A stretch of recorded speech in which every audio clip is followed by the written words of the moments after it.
Assalamualaikum warahmatullahi wabarakatuh. Saya perwakilan dari kelompok 5 akan mempresentasikan tentang orientasi pelatihan dan pengembangan. Nama kelompok yang pertama Novita Yanti Dewi Cahyani dengan NIM 200301191. Yang kedua Adelia Ayu Putri Andini dengan NIM 200301195. Yang ketiga Ahmad Nafis dengan NIM 200301201. Pengertian orientasi.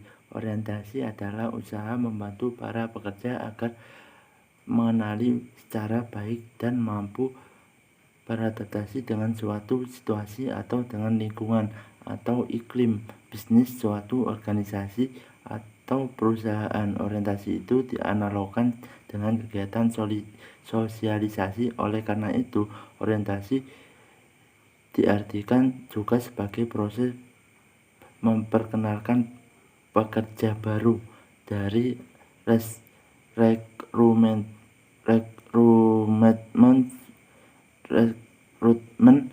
sumber internal atau eksternal.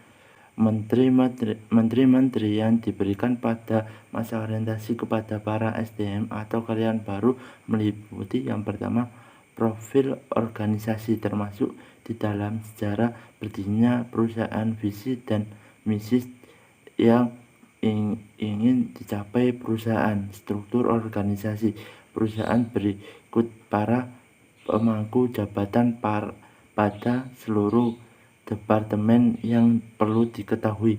Yang kedua, peraturan-peraturan dan sebagai kebijakan perusahaan dalam hubungan dengan hak dan kewajiban karyawan.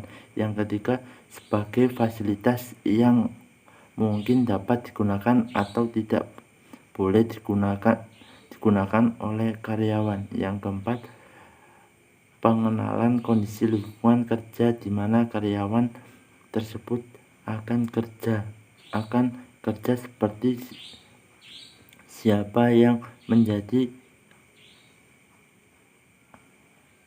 atasan langsung, atasan tidak langsung, rekan kerja,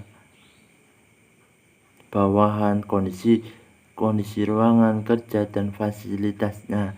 Yang kelima, pengenalan tugas-tugas yang baru dikerjakan oleh SDM yang bersangkutan sesuai dengan job description. B. Dasar pelatihan. Pelatihan adalah program untuk memperbaiki kemampuan pelaksanaan pekerjaan secara individu, kelompok, dan atau berdasarkan jenjang jabatan dalam organisasi atau perusahaan. Tujuan pelatihan untuk melengkapi kemampuan kerjanya agar mampu melaksanakan tugas sebagaimana terdapat di dalam deskripsi atau spesifikasi pekerjaan. Jabatan yang akan diisikan secara efektif dan efisien.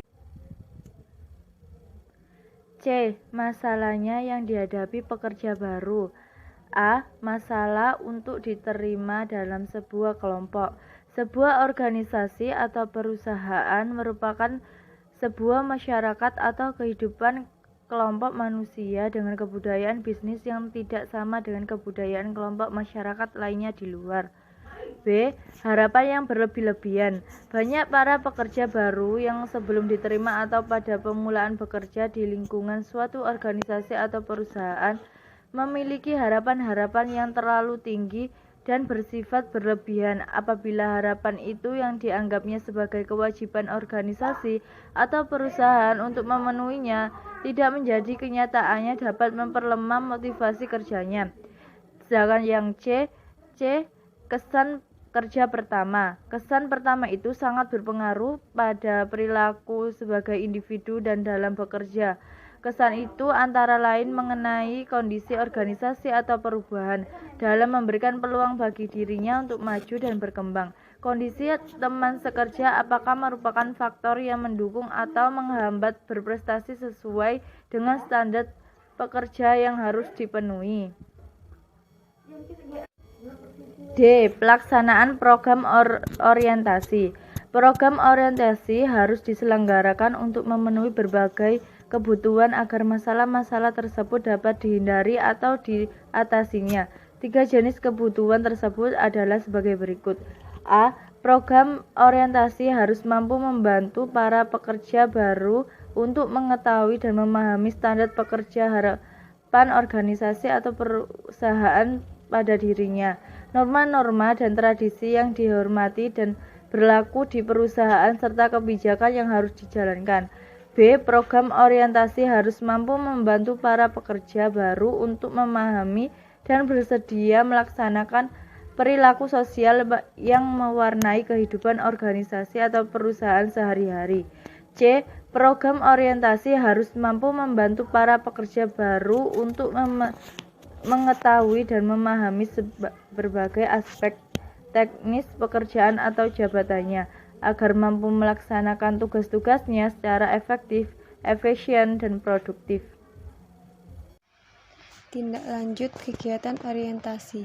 Dalam rangka pelaksanaan kegiatan manajemen sumber daya manusia yang produktif, seharusnya lah untuk diupayakan agar program orientasi kebijakan formal dari top manajer tindak lanjut yang perlu dilakukan adalah mereview bersama pekerja baru, baik secara individual maupun dalam kelompok-kelompok kecil, mengenai pekerjaan atau tugas-tugas yang telah dilaksanakannya. Untuk keperluan itu, sebaiknya disiapkan daftar cek atau checklist yang butir-butir di dalamnya diperoleh dari deskripsi pekerjaan. Dari materi yang sudah kami sampaikan, dapat kami simpulkan yaitu orientasi adalah pengenalan dan adaptasi terhadap suatu situasi atau lingkungan. Dimaksud orientasi di sini adalah pengembangan dan pelatihan awal bagi para karyawan baru yang memberi mereka informasi bagi perusahaan, pekerjaan maupun kelompok kerja. Yang kedua, pelatihan adalah aktivitas yang dirancang untuk memberi para pembelajar pengetahuan dan keterampilan yang dibutuhkan untuk pekerjaan mereka saat ini.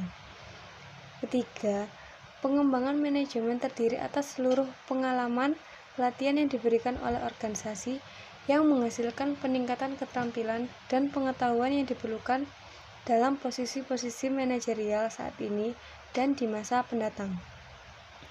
Tujuan diadakan pelatihan yang diselenggarakan organisasi atau perusahaan terhadap sumber daya manusia karena menginginkan adanya perubahan dalam prestasi kerja sumber daya manusia sehingga dapat sesuai dengan tujuan perusahaan.